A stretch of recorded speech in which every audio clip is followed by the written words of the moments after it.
about it. He was trying to tell me to come down, such and such. And like, I don't know, I'm gonna just wait. And then like another year or a couple months later, he asked me again.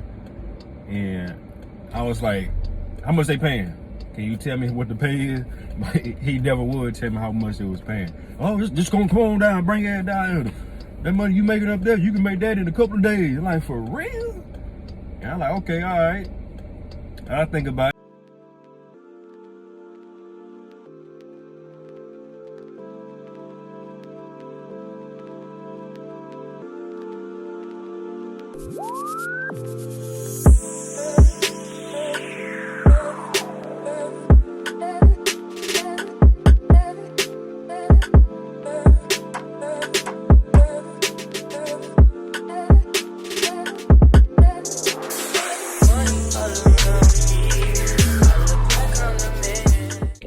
Yo, what up, Ed Longshoreman? Back at it. I had some people ask me like, what made you be a longshoreman? That's easy. And my father, R.I.P., Otis Washington, Senior, he was a longshoreman for like about 34 years. Yeah, about 34 years before he passed in 2011. And you know, that's like one of the best decisions I've made, because I was in Montgomery. You know, I got my trade in pre-apprentice electrician helper. So if anything go bad, I can always fall back to that trade, which is good. And you know, I had some friends of mine from Mobile, you know, I stayed in Montgomery. I was like, hey man, my dad, he tell me about this, come down and work on the docks. Man, bro, you don't want to work on the docks, man. They gonna kill you out there. I'm like, what? They gonna kill you? How? Then my granddad used to work down there. He said such and such died. He said this man get ran over, this and that. I'm like, man. But at the time, I mean, he was true, but I ain't gonna say they gonna try and kill you, but you know, since I've been there for 15 years, I haven't seen anybody die. Like, people getting hurt. Or it may have been the day I didn't go to work, I heard about somebody getting killed. Maybe like once or twice. But me personally, I haven't seen it. And you know, that kind of scared me. But you know, I'm doing electrical work, that's kind of scary too. You wiring up some, hooking up some wires, and that's something. I done hooked up some wires that were hot. I done got popped in the hand, and I done had my pliers and thinking that it was the power was cut off, and it took a chunk out of my pliers. I was like, ooh, my hand would touch that, it would took a piece out of me. So that was scary too. But I would tell my dad about it. He was trying to tell me to come down, such and such. And like, I don't know, I'm gonna just wait. And then like another year or a couple months later, he asked me again. And I was like, how much they paying? Can you tell me what the pay is?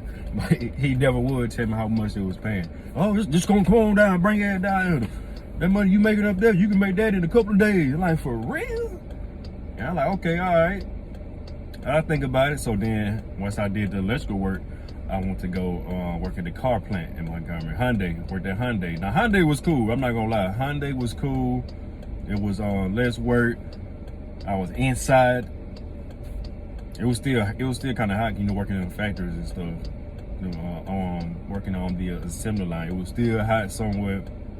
And I was trying to get on with the company, but I was working with this temp service, because I didn't get in when they was hiring everybody. So by then, the temps, you got to work with the temp service for so long, and then it's up to the company to decide if you're going to get on with the company.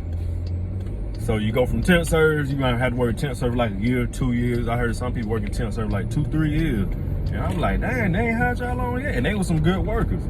So with my situation, I'll probably work with them for like a year and a half or so, or a year and some change. I'm killing them. All the cars coming down to the assembly line, I'm knocking them out. Boom, boom. I'm working so fast and so good.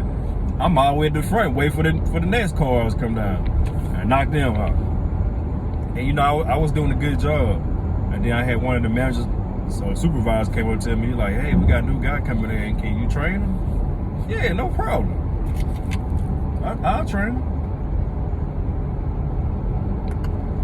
Now this is where the BS came in. A guy came in. He had a Hyundai shirt on. And the company I was working with, Aerotech. I don't know if y'all ever heard of Aerotech. They're a good company. Good. I'd probably say about one of the best temp service that I know of anyway. I worked with them twice. Oil spill and at the Hyundai plant. Guy had a Hyundai shirt on. I'm like, hey, you working for the company? Like, yeah. How much they paying? I'm like, $18. I'm like, damn, I'm making 13, something like that. I'm like, okay then, so I trained him. I didn't have an issue with it. And then I'm like, dang, he just got hired. Like, what he got? What do he have that I don't have? What can he do that I can't do? So I trained him and stuff. I feel some type of way about that. So I talked to the supervisor. Y'all plan on hiring, man? But y'all have me train this guy. I'm making less money than him. Y'all should have a Hyundai employee train this guy. Nah, they ain't do that. They gonna get the temp service guy to train the company guy. Where they do that? But I did my job. And like I said, I thought to myself, like, man, you know what? Yeah, it's time for me to go. And you know, you get that intuition about yourself, like, you know something not right. You gotta listen to your gut, you gotta listen to your heart. And, you know, that's what I had did. I was like, man, you know what? I think I'm gonna put my 2-week notice in. Oh man, why are you doing it? You know, what? Yeah, I found something else. I found something different. I found a better opportunity. Oh, okay, I understand. Damn, I thought you would have been like, man, don't leave, man. We gonna hire you, man. Well, give us a such and such. We'll get you on the company. Nope, that didn't happen. So, that being said, called my dad. Hey, I'm about to move back home. Move back. Excuse me. 2006, 7. Yeah, 2006, I think. 6 or 7. Moved back home, and that was like one of the best decisions I made because I'm good now. I can work when I want to. I make way more money than I was ever made doing a pre-apprentice electrician, working at the Hyundai plant. But the thing I learned about electrician, you make more money if you go out of town and travel. So that's something I still may want to do. Man, if things get bad, then yeah, that's what I would do. I would go travel. I still got some friends that's an electrician and stuff, so I still got my network. Still got my little network. I know that still do it, but yeah, being a longshoreman, that was one of the best decisions I made right there. Best decision, because if I wasn't doing the longshoreman, I probably would still be at that Hyundai plant, hoping they gonna hire me on, be with the company like with the temp service like 5 by 10 years. Man, y'all gonna hire me on? Y'all gonna hire me on? Hey, can you just train the other person? Yeah, train this. Nah, bro, y'all didn't get me, but who knows where I would be at. But thankful to my dad for the helping me for opening doors, because he was a pioneer that was on his docks. They did their thing on the job. The work has got easier. They don't have to do all that hard work like they was doing back in the days. They did a lot of back-breaking work, toting them sacks, them bananas. They didn't have the technology that we have now, so I'm about to run into some traffic. Oh, no.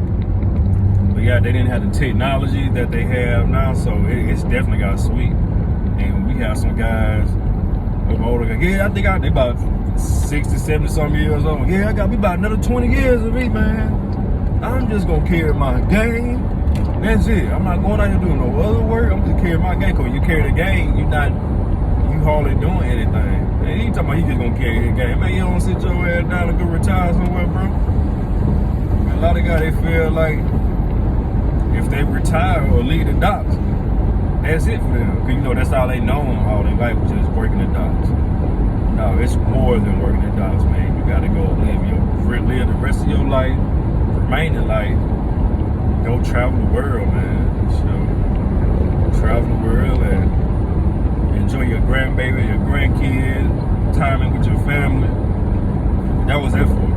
Not just be constantly working. Money good and everything, but just working like that. Yeah, no. Anyway, man, I'm here at the Longshoreman. I'll catch y'all next video.